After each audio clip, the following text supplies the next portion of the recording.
Let's go now to the UK, though, where we have seen overnight the arrest of Peter Mandelson. He's the man who recommended the former Duke of York be made a UK Troy envoy. Lord Mandelson's a member of the House of Lords. He's also a former Labor cabinet minister in the governments of Tony Blair and Gordon Brown. He's now been arrested on suspicion of misconduct in public office for allegedly sharing information with Jeffrey Epstein. Here to tell us more, Sky News contributor and our European correspondent for News Corp, Sophie Elsworth. Sophie, I tell you what, almost every single day there's front pages and arrests and stories still emanating from Jeffrey Epstein.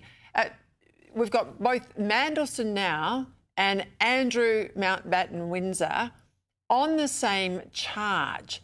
Now, in addition to the police investigations, and they're ongoing, are they facing pressure to front any of these investigations into Epstein that are on foot? We know they are in the Congress in the United States, but elsewhere. What's happening with the public mood on this? Well, the public mood is not good here, Peter. The British public are very annoyed about this. We can just see here on the front pages today, on the front of the Sun, it's saying things can only get sweatier here for Mandelson. And on the Daily Mail, now Mandelson faces the music. I mean, this is really damaging for Sir Keir Starmer because he is the one that appointed Peter Mandelson to this role. So there's questions being asked on how did this happen? How did he get in this role in the first place? And there are documents due to be released that looks at how this appointment happened. So there's a lot more information to come out. But I must stress, Peter, in both the case with Andrew Mountbatten Windsor and Lord Mandelson, no charges have yet been laid. Where's Keir Starmer in all of this? Because the early reports I had read were he looks to have circumvented the usual processes to appoint Mandelson. Is this going to be the straw that breaks the camel's back? It may well be, Peter, because there's a lot of pressure on him on how on earth did he appoint this man, given it was widely known that Lord Mandelson maintained his relationship with Jeffrey Epstein. And it was all documented. It was out in the public domain before he was appointed to this position. So questions are being asked of Keir Starmer on how on earth did it get to this point? This is hugely embarrassing. There's a by-election coming up on the weekend here in the UK, which is very important for Labor.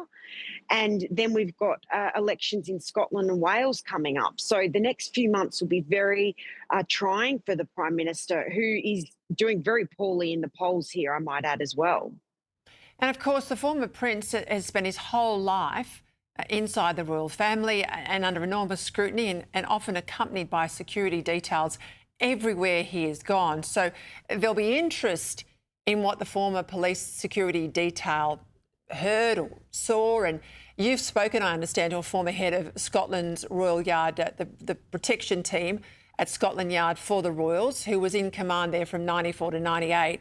He said he's been calling for a formal investigation into Mountbatten Windsor for years, Sophie. How's that not happened? What's he been able to tell you? Well, I spoke exclusively to Di Davies yesterday, who was the boss of the former Royal Protection Command from 1994 to 1998.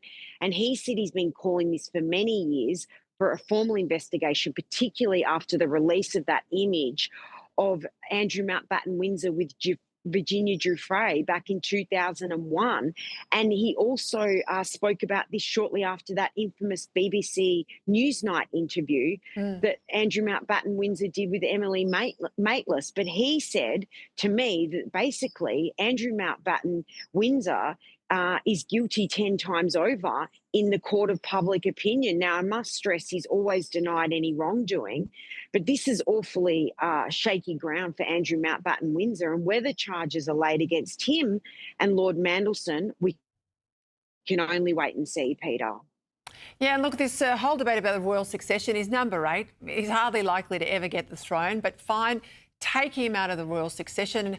Legislation will have to be passed in places like Australia, I get that. But, I mean, I see this domestically, Sophie, as a distraction for our Prime Minister, who is really in trouble over these Islamic State women. But in addition to Andrew, there's been a lot of focus on Fergie. Do we know what's happened to her? Because she reads very badly in the Epstein files as well.